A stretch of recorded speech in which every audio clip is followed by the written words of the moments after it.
La façade de sa maison noircie par les flammes et devant, 2 voitures appartenant à sa famille calcinées, garées sur un tas de cendres.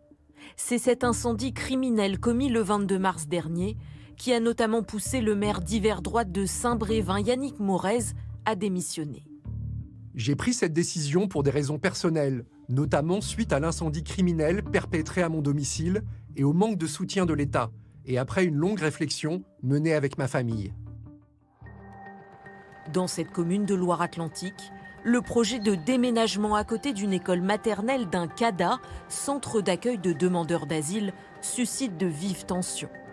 Le maire a déjà reçu des lettres de menaces. Après l'incendie de son domicile, une enquête criminelle a été ouverte. Dans un tweet, le chef de l'État déplore les intimidations dont l'élu a été victime. Les attaques contre Yannick Morez, maire de Saint-Brévin-les-Pins, et contre sa famille sont indignes. À cet élu de la République, à son épouse et à ses enfants, je redis ma solidarité et celle de la nation. Hier, les députés se sont levés dans l'hémicycle et ont applaudi pour montrer leur soutien au maire démissionnaire. Seuls les députés Rassemblement National sont restés assis. Des événements de cette nature nous interpellent. Pas debout, le LN. Vous ne levez pas là-bas. Vous faites quoi là? Et alors? La chef du parti a pourtant jugé les agressions à l'égard des élus inadmissibles. En République, les désaccords politiques se règlent dans les urnes ou devant les tribunaux. Cette règle ne souffre aucune exception. Depuis la réunion, la chef du gouvernement a redit son soutien au maire de la commune de Loire-Atlantique. Elle a proposé de le recevoir la semaine prochaine. Ce qui s'est produit est très choquant et je voudrais assurer le maire de tout mon soutien. La ministre en charge des collectivités territoriales, Dominique Faure, a contacté ce maire. Ça montre que notre volonté de mieux protéger les maires, de répondre plus efficacement quand il y a des menaces, ça répond à une vraie problématique. Pourtant, à Saint-Brévin, les tensions liées au déménagement de ce centre d'accueil ne sont pas nouvelles.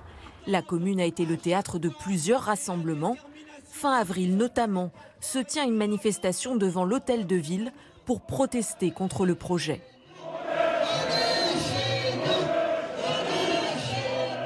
Un peu plus loin, devant le lieu où doit se trouver le centre d'accueil des migrants, un autre rassemblement a lieu.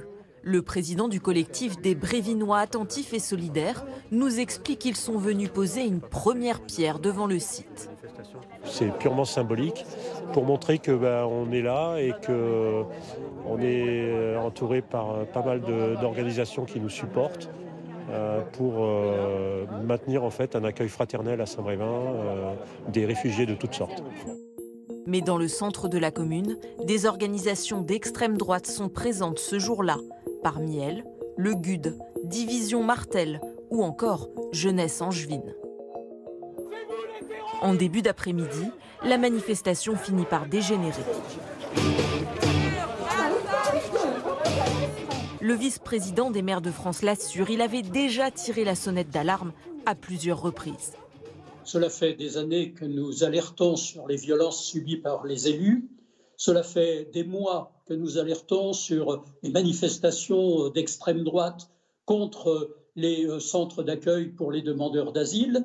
Et malheureusement, l'État n'a pas été au rendez-vous démocratique républicain. Aujourd'hui, la situation est un échec grave pour la République. Lors du rassemblement fin avril, les manifestants scandaient « À Calac, on a gagné! À Saint-Brévin, on a gagné !» Calac, c'est le nom de cette commune des Côtes-d'Armor où plusieurs manifestations ont eu lieu. Ces mêmes organisations d'extrême droite étaient présentes et là aussi, les élus locaux ont fait l'objet de diffamations et de menaces.